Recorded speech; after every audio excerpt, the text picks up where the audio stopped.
नमस्कार। आज हम चलेंगे बुंदेलखंड की धरती पर और सुनेंगे एक ऐसी कहानी जो वीरता, वचन और विश्वासघात से बुनी हुई है।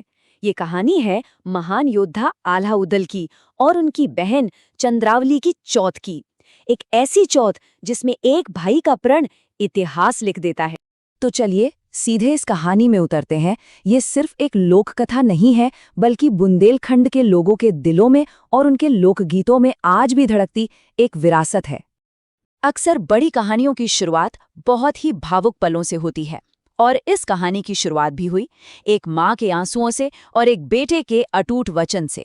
और यही वो पल था जिसने आगे चलकर एक बहुत बड़े महासंग्राम की नींव रख दी। जरा सोच कर देखिए, सावन का महीना है, चारों तरफ हरियाली छाई है, पेड़ों पर झूले पड़े हैं और हर घर में बेटियां अपने मायके लौट रही हैं। महोबा में हर तरफ जश्न का माहौल है, लेकिन महल के एक कोने में रानी मल्हना उदास बैठी हैं और उनकी आंखों से आंसू बह रहे हैं। बाहर की एक खिलखिलाहट और अंदर का ये सन्नाटा, बस यहीं से हमारी कहानी का असली सफर शुरू होता है। जब उनके वीर बेटे ऊदल ने अपनी मां की उदासी का कारण पूछा, तो रानी मल्लहाना का दर्द छलक पड़ा। उन्होंने बताया कि उनकी बेटी चंद्रावली की शादी को 12 साल हो गए हैं। 12 साल! और वो एक बार भी चौथ के त्योहार पर अपने मायके नहीं आ पाई है। उस जमाने में एक माँ और बेटी के लिए ये कितनी बड़ी पीड़ा रही होगी, इसका अंदाजा लगाना भी मुश्किल है। एक माँ के आंसू, और वो भी एक वीर बेटे के सामने। ऊदल से ये देखा नहीं गया। उन्होंने उसी पल एक प्रण लिया। ये कोई मामूली वादा नहीं था, ये एक भाई का अपनी मां को दिया वो वचन था जिसे पूरा करने के लिए वो किसी भी हद तक जाने को तैयार थे। उन्होंने बड़ी दृढ़ता से कहा, मां, आप आंसू पोंछिए और चौथ की तैयारी शुरू कीजिए। बहन को मैं लेकर आऊंगा। पर जहां कहानी में इतना प्यार और सम्मान हो, वहां कहीं न कहीं से जलन और साजिश भी अपनी काली छाया डाल ही देती है। और इस कहानी का विलन कोई बाहरी दुश्मन नहीं था, बल्कि ऊदल का अपना सगा मामा माहिल था। अब ऊदल का सफर जो था वो सीधा बौरीगढ़ का नहीं था। महोबा के राजा परमाल ने इजाजत तो दी, लेकिन एक शर्त के साथ। उन्होंने कहा, पहले दिल्ली जाओ और महाराज पृथ्वीराज से मिलो। जैसा वो कहें वैसा ही करना। तो ऊदल का रास्ता महोबा से दिल्ली और फिर दिल्ली से बौरीगढ़ का तय हुआ। जैसे ही मामा माहिल को ऊदल के निकलने की खबर मिली, वो जहर से भरा हुआ ऊदल से भी पहले दिल्ली पहुंच गया। और वहां जाकर उसने राजा पृथ्वीराज के कान भरने शुरू कर दिए। उसने झूठ फैलाया कि ऊदल तो सिर्फ बहाना बना रहा है, उसका असली मकसद तो दिल्ली पर चढ़ाई करना है। जबकि सच तो बिल्कुल साफ था, ऊदल तो बस अपनी बहन को लेने जा रहा था। लेकिन राजा पृथ्वीराज कोई कच्चे खिलाड़ी नहीं थे, उन्हें इंसान की परख थी। उन्होंने माहिल को बुरी तरह फटकारा।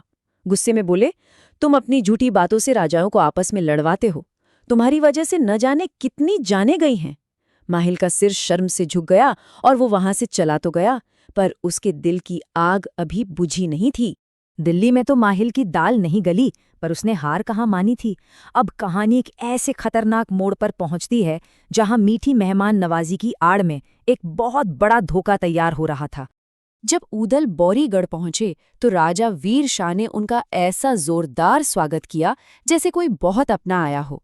एक पल को तो लगा कि सब कुछ ठीक हो जाएगा, लेकिन पीठ पीछे वही दुष्ट माहिल वहां भी पहुंच चुका था और राजा वीर शाह के मन में शक और नफरत का जहर घोलने में लगा हुआ। माहिल की बातों में आकर वीर शाह का खून खौल उठा। उसे लगा कि ऊदल उसकी बेटी को दासी बनाने आया है। गुस्से में अंधे होकर वीर शाह ने ऊदल के खाने में जहर मिलाने का हुक्म दे दिया। लेकिन इस पूरी साजिश पर बहन चंद्रावली की पैनी नजर थी। उसने सही वक्त पर एक इशारा किया और ऊदल सब समझ गए। उन्होंने बड़ी होशियारी से अपनी थाली बदल दी और ये जानलेवा साजिश नाकाम हो।